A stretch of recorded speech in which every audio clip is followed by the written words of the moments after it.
अस्सलाम वालेकुम बच्चों, कैसे आप लोग? ठीक हो बच्चों? उम्मीद करता हूँ आप लोग जहाँ भी होंगे खुश होंगे और एंजॉय कर रहे होंगे। आज की वीडियो हमारी बहुत ज़्यादा इंपॉर्टेंट है।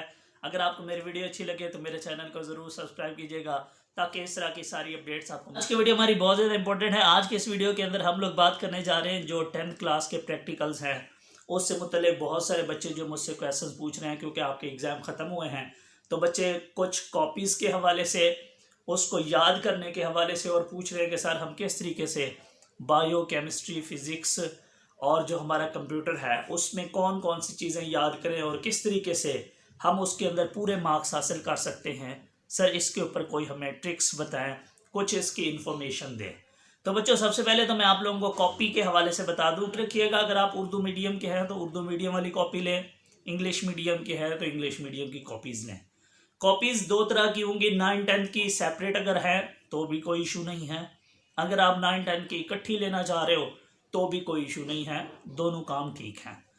तीसरी चीज़ बच्चों याद रखिएगा, जो आप लोगों की कॉपी बनानी होती है, एक तो अगर आप खुद बनाना चाह रहे हैं तो अच्छी बात है, आप खुद बनाएं। उसमें यह है कि आपने कॉपी ले आनी है और उसमें 5-7 प्रैक्टिकल आपने 9th के और 5-7 जो है वो आपने 10th के उस कॉपी के अंदर लिखे होते हैं। एज इट जो है वो आप लोगों ने खुद लिख लेने हैं, नंबर 1। और उसको आप खुद चेक करना चाहो तो कर सकते हो, और अगर आप किसी टीचर से चेक करवाना चाहो तो भी करवा सकते हो। दूसरा ऑप्शन ये होता है कि आजकल मार्केट्स के अंदर अनचेक्ड कॉपियाँ बनी बनाई होती हैं, जो न्यू बनाई होती हैं उन्होंने। अगर आप वो ले लो तो भी ठीक है, उसको आपने खुद चेक कर लेना है या टीचर से चेक करवा लेना है। तीसरा ऑप्शन, आप लोगों के पास बनी बनाई कॉपी भी मिल जाती है जो ऑलरेडी चेक्ड होती है, हर चीज़ पुरानी बनी होती है शॉप से। सबसे आसान काम वैसे यही है, ये ले लो तो ज़्यादा बेहतर है। बाकी के ऊपर आपका टाइम लगाना या वो कुछ करना, मेहनत करना ज़रूरी नहीं है। अब आते हैं आप लोगों के जो प्रैक्टिकल्स हैं यार, उसमें आपने करना क्या होता है।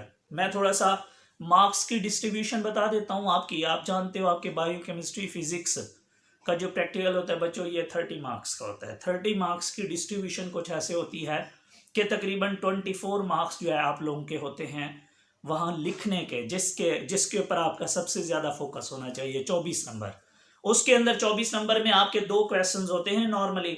उसमें वो एक क्वेश्चन होता है 12 नंबर का, उसमें ए बी होता है, या तो ऊपर वाला कर लो या नीचे वाला कर लो। सेम इसी तरीके से दूसरा क्वेश्चन भी 12 नंबर का होता है, उसमें भी आपको चॉइस देता है कि इन दो में से कोई भी एक कर लो। तो ये बायो केमिस्ट्री फिजिक्स की ऐसे होती है।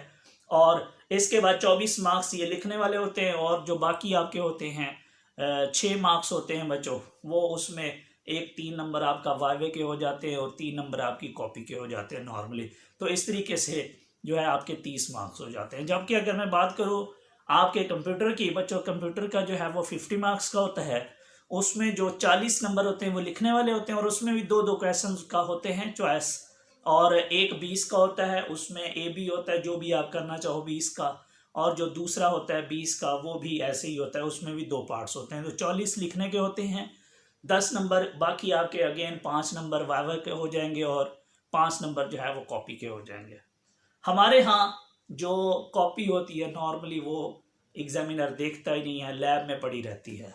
5 नंबर या वो जो 3 नंबर हैं, इसलिए कॉपी के ऊपर ऐसा सच परेशान नहीं होना। दूसरी रह गई बात वाइवे की। यार वाइवे भी हमारे यहाँ बहुत सारे लोग जो है वो वाइवा नहीं सुनते, अगर सुने भी तो उस कॉपी के अंदर ना कुछ वाइवा के क्वेश्चंस लिखे होते हैं, बेसिक से क्वेश्चंस, उनको आप लोगों ने रीड कर लेना है। बट याद रखिएगा, ये एक ट्रिक आपके साथ शेयर कर रहा हूँ, इसको आप लाजमी यूज़ करना है। जब आप लोग वहाँ जाओगे ना, आपसे वाइवा लेगा तो आपसे वो पूछेगा कि आपके 9th के कितने मार्क्स हैं। बच्चों आप लोगों ने अपने 9th के मार्क्स, आप अगर केमिस्ट्री का प्रैक्टिकल देने गए हो तो केमिस्ट्री के पूछेगा और ओवरऑल भी पूछेगा। तो आप लोगों ने दोनों मार्क्स अच्छे बताने हैं। मीन्स आपने कहना सर मेरे जो है वो 9th की केमिस्ट्री के अंदर 58 मार्क्स हैं, या मेरे सर 60 में से 60 मार्क्स हैं, और सर मेरा 10th का पेपर भी बहुत अच्छा हुआ है, सर मेरे टोटल जो है वो तकरीबन जो है मुझे उम्मीद है इंशाल्लाह 1000 प्लस होंगे। तो इस तरह की ना कुछ कहानियाँ लाजमी सुनानी है, क्योंकि वो इसी की बेस पे आपके जो प्रैक्टिकल के मार्क्स हैं वो लगाता है। अगर आपने ये कहा कि सर मैं बड़ी मुश्किल से पास हुआ हूँ, या मुझे सर 9th में भी जो है वो सेपली थी, 10th में भी अभी मैं सेपली के पेपर दे के आ रहा हूँ, तो सेपली वाले बच्चे लाजमी सुन लें। आप लोगों ने ये नहीं कहना कि सर हमने सेपली का पेपर इस दफ़ा दिया है, आप लोगों ने कहना है कि हम रेगुलर है, उसे कोई आइडिया नहीं होता। ना ही मोर देन 99% जगहों पे वो कोई वो आपको डराएगा ज़रूर कि मेरे पास लिस्ट है आपके मार्क्स की, मैं बोर्ड की वेबसाइट से चेक कर लूँगा, लेकिन आपने बिल्कुल उसकी बातों में नहीं आना। आपने अच्छे मार्क्स बताने हैं ताकि आपके वो प्रैक्टिकल में अच्छे मार्क्स लगाए। अगर आपने कहा मैं थोड़े नंबर हैं तो उधर भी आपको थोड़े देगा कि यार जिस बंदे को थ्योरी नहीं आती उसे प्रैक्टिकल क्या आता होगा, तो इस वजह से आप लोगों ने ख्याल करना है। तो ये कॉपीज़ और वाइवा के हवाले से बिल्कुल परेशान ना हूँ। अब आती है बारी वो जो आपका लिखने वाला है। बच्चों लिखने वाले के लिए मैं अलग-अलग आपके सब्जेक्ट्स के ऊपर भी वीडियोस बनाऊंगा, उसमें मैं कुछ मोस्ट इंपॉर्टेंट क्वेश्चंस भी बताऊंगा जिनको आपने याद कर लेना है।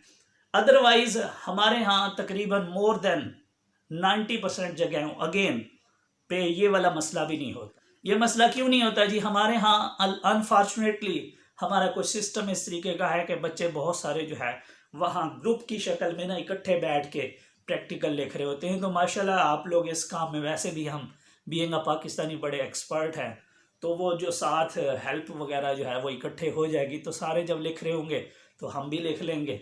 दूसरे नंबर पे बहुत सारे लोग वहाँ कॉपीज़ वगैरह इधर उधर से, मैं बहुत सारी बातें अनफॉर्चुनेटली यहाँ पब्लिक प्लेस पे खुल के नहीं कर सकता, बट आप उसके हवाले से मैं आपको इतना कहूँगा कि उसके हवाले से भी बहुत ज़्यादा परेशान होने की ज़रूरत नहीं है। हाँ, बट अगर आप बहुत अच्छे बच्चे हैं, आप बोर्ड में पोजीशन लेने वाले हैं, या आप अपने साइंस सब्जेक्ट्स में 60 में से 60 लेने वाले हैं, तो फिर आप कुछ मोस्ट इम्पोर्टेंट जो है प्रैक्टिकल्स उनको ज़रा तैयार करके जाएं ताकि वहाँ आपको ज़रा लिखना आता हो, सही से आप लिख लो। या इसके अलावा कुछ लोग बहुत सारे ऐसे होते हैं जो अपना रेफरेंस भी यूज़ करते हैं, तो आप के पास ये दोनों ऑप्शंस होते हैं, इनमें से कोई भी आप यूज़ करके आप अपने मार्क्स पूरे ले सकते हैं। और बच्चों याद रखिएगा, इन्हीं प्रैक्टिकल्स को जिनको आप कॉपीज़ के ऊपर लिखते हो, इनको आप लोगों ने बाद में परफॉर्म भी करवाना होता है। तो अल्हम्दुलिल्लाह अगेन हमारे यहाँ मोर देन 90% जगहों पे कुछ भी किसी किस्म की परफॉर्मेंस नहीं होती। जो आप लोगों ने लिखा होता है आपके मार्क्स भी उसी परफॉर्मेंस के अंदर आ जाते हैं। तो परफॉर्मेंस के हवाले से तो आपको बिल्कुल घबराने की ज़रूरत नहीं है, क्योंकि जहाँ आप प्रैक्टिकल देने जाओगे तो वहाँ मोस्टली जो है वो ना तो केमिकल्स होता है, ना वो उस तरह की फैसिलिटीज़ होती है, ना ही वो रिज़ल्ट्स आते हैं, और ना ही माशाल्लाह आपको तो बिल्कुल प्रैक्टिकल्स के जो अपरेटस होंगे आपको तो उनका ही नहीं अंदाज़ा होगा, तो आपने वहाँ परफॉर्म क्या करना है। तो डेफिनेटली इस हवाले से भी आपको परेशान होने की ज़रूरत नहीं है। तो बच्चों मैं उम्मीद करता हूँ कि आपको मेरी बातें समझ आ गई होंगी। यार दुआ में याद रखिएगा। Thank you so much. अल्लाह हाफिज़।